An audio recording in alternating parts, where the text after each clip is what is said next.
धुन्नी राम ने चूल्हे पर खिचड़ी चढ़ाते हुए कहा, पहले यह फैसला कर लो कि गाड़ी के पास कौन रहेगा। रहेगा कौन, या लसनवा कहाँ जाएगा। लसनवा रो पड़ा, ए मालिक हाथ जोड़ते हैं, एको झलक, बस एक झलक। हीरामन ने उदारता पूर्वक कहा, अच्छा अच्छा, एक झलक क्यों, 1 घंटा देखना, मैं आ जाऊंगा। नौटंकी शुरू होने के 2 घंटे पहले ही नगाड़ा बजना शुरू हो जाता है और नगाड़ा शुरू होते ही लोग पंक्तियों की तरह टूटने लगते हैं। टिकट घर के पास भीड़ देखकर हीरामन को बड़ी हंसी आई। लाल मोहर, उधर देख, कैसी धक्कम धुक्की कर रहे हैं लोग। हीरामन भैया, कौन, पलटदास, कहाँ की लदनी लाद आए। लाल मोहर ने पराए गांव के आदमी की तरह पूछा। पलटदास ने हाथ मलते हुए माफ़ी मांगी। कसूरबार है, जो सजा दो तुम लोग, सब मंजूर है, लेकिन सच्ची बात कहें कि सिया सुकुमारी। हीरामन के मन का पुरैन नगाड़े की ताल पर विकसित हो चुका है। बोला, देखो पलटा, या मत समझाना कि गांव घर की जनाना है। देखो तुम्हारे लिए भी पास दिया है, पास ले लो, अपना तमाशा देखो। लाल मोहन ने कहा, लेकिन एक शर्त पर पास मिलेगा। बीच बीच में लसनवा को भी। पलटदास को कुछ बात बताने की जरूरत नहीं, वह लसनवा से बातचीत कर आया है अभी। लाल मोहर ने दूसरी शर्त सामने रखी, गांव में अगर यह बात मालूम हुई किसी को किसी तरह तो समझ लेना। राम राम, दांत से जीभ को काटते हुए कहा पलटदास ने। पलटदास ने बताया, अठनिया फाटक इधर है। फाटक पर खड़े दरबान ने हाथ से पास लेकर उनके चेहरे को बारी बारी से देखा। बोला, यह तो पास है, कहाँ से मिला।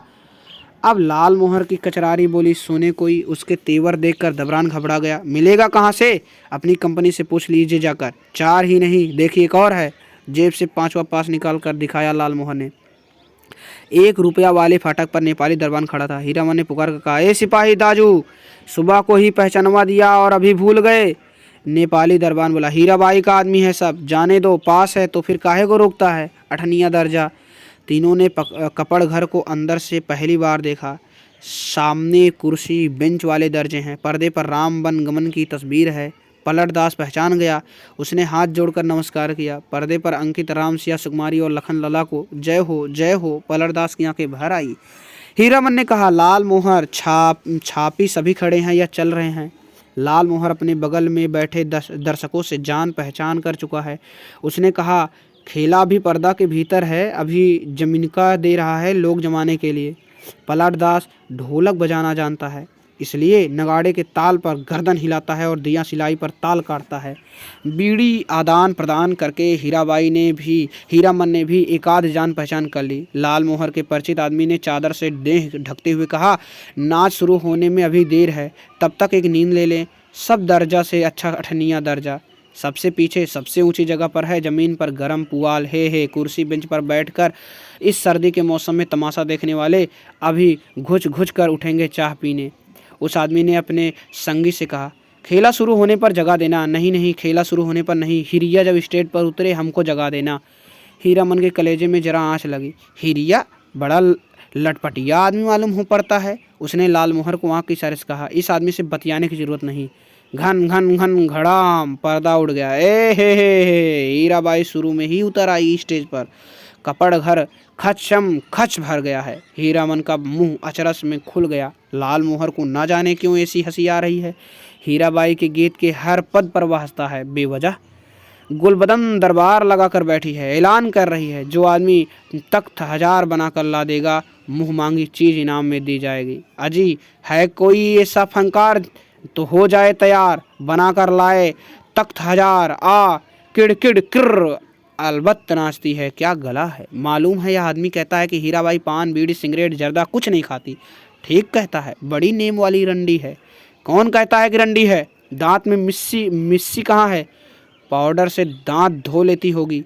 हरगिज नहीं। कौन आदमी है, बात की बेबात करता है। कंपनी की औरत को पतुरिया कहता है, तुमको बात क्यों लगी। कौन है, रंडी का भड़वा, मारो साले को मारो। तेरी हो हल्ले के बीच हीरामन की आवाज़ कपड़ घर को फाड़ रही है। आओ एक एक की गर्दन उतार लेंगे। लाल मोहर दुलाली से पटापट पीटता जा रहा है सामने के लोगों को। पलटदास एक आदमी की छाती पर सवार है। साला सिया सुकुमारी को गाली देता है, सो भी मुसलमान होकर। धुन्नी राम शुरू से ही चुप था। मारपीट शुरू होते ही वह कपड़ घर से निकलकर बाहर भागा।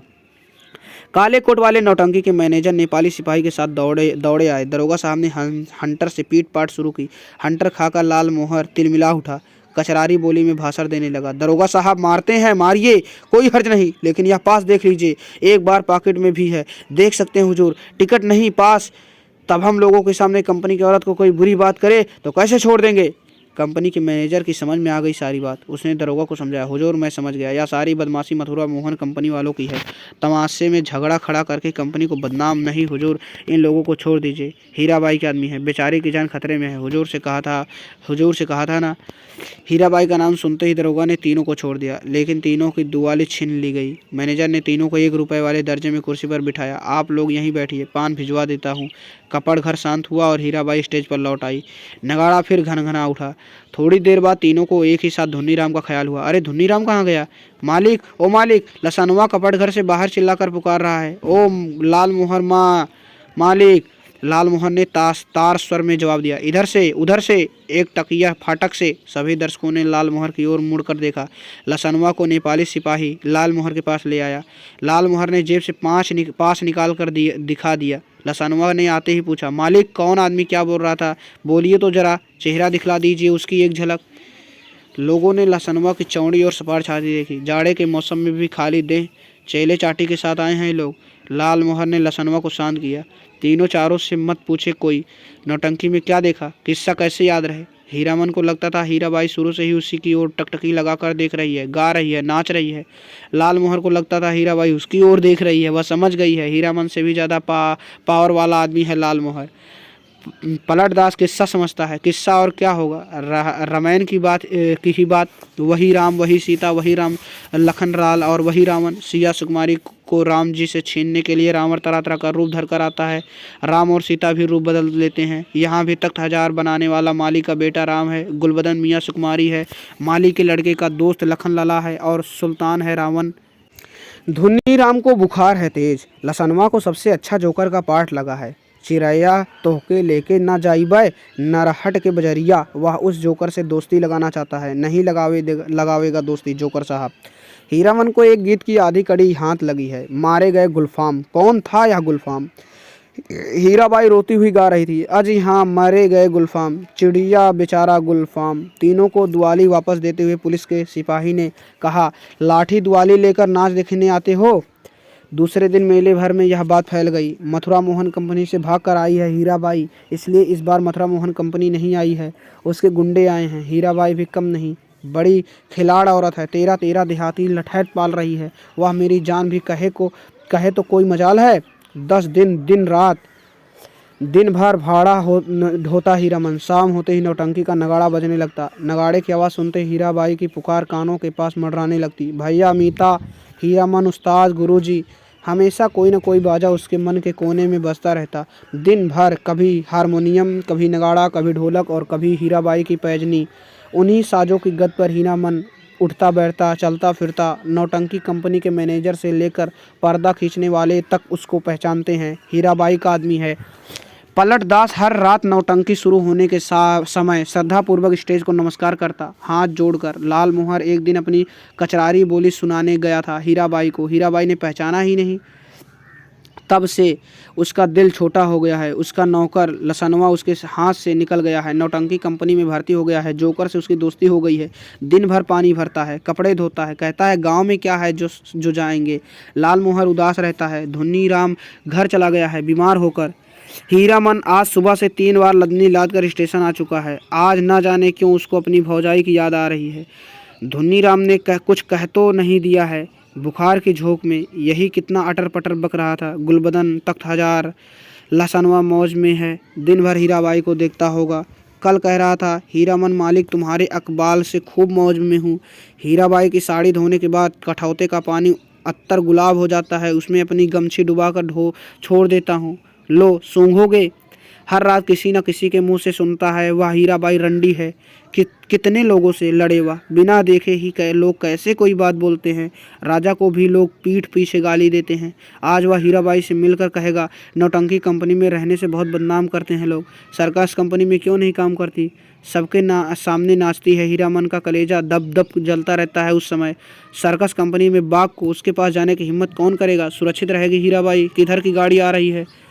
हीरामन, ए हीरामन भाई। लाल मोहर की बोली सुनकर हीरामन ने गर्दन मोड़कर देखा। क्या लाद कर लाया है लाल मोहर? तुमको ढूंढ रही है हीराबाई, स्टेशन पर जा रही है। एक ही सांस में सुना गया। लालमोहर की गाड़ी पर है ही आई है मेले से। जा रही है कहाँ? हीराबाई ने रेलगाड़ी से जा रही है। हीराबाई रेलगाड़ी से जा रही है। हीरामन ने गाड़ी खोल दी। माल गुदाम के चौकीदार से कहा, भैया जरा गाड़ी बैल देखते रहिए, आ रहे हैं। उस्ताद, जनाना मुसाफिर खाने के फाटक के पास हीराबाई ओढ़नी से मुंह हाथ ढककर खड़ी थी। थैली बढ़ाती हुई बोली, लो हे भगवान, भेंट हो गई। चलो, मैं तो उम्मीद खो चुकी थी, तुमसे अब भेंट नहीं हो सकेगी। मैं जा रही हूँ गुरुजी। बक्सर ढोने वाला आदमी आज कोट पतलून पहनकर बाबू साहब बन गया है। मालिकों की तरह कुलियों को हुक्म दे रहा है, जनाना दर्जा में चढ़ाना। अच्छा। हीरामन हाथ में थैले लेकर चुपचाप खड़ा रहा। कुर्ते के अंदर से थैली निकाल कर दी है हीराबाई ने। चिड़िया की देह की तरह गर्म है थैली। गाड़ी आ रही है। बक्सा ढोने वालों ने मुंह बनाते हुए हीराबाई की ओर देखा। उसके चेहरे का भाव स्पष्ट है, इतना ज़्यादा क्या है।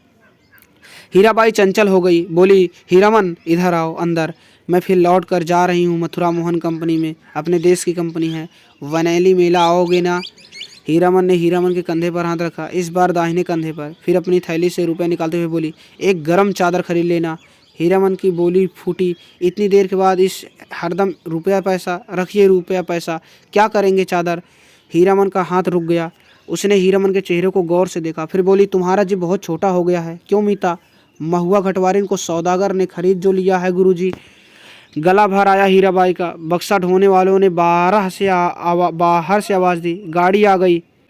ओहो। हीरामन कमरे से बाहर निकल आया। बक्सा ढोने वाले ने नौटंकी के जोकर जैसा मुंह बनाकर कहा, लाट फार्म से बाहर आओ, बिना टिकट के पकड़ेगा तो 3 महीने की हवा। हीरामन चुपचाप फाटक से बाहर जाकर खड़ा हो गया। स्टेशन की बात रेलवे का राज, नहीं तो इस बक्सा ढोने वाले का मुंह सीधा कर देता हीरामन। हीराबाई ठीक सामने वाली कोठरी में चढ़ी। इस इतना टान गाड़ी में बैठकर भी हीरामन की ओर देख रही है।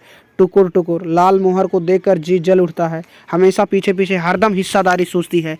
गाड़ी ने सीटी दी। हीरामन को लगा उसके अंदर से कोई आवाज़ निकलकर सीटी के साथ ऊपर की ओर चली गई। कुश छी छक।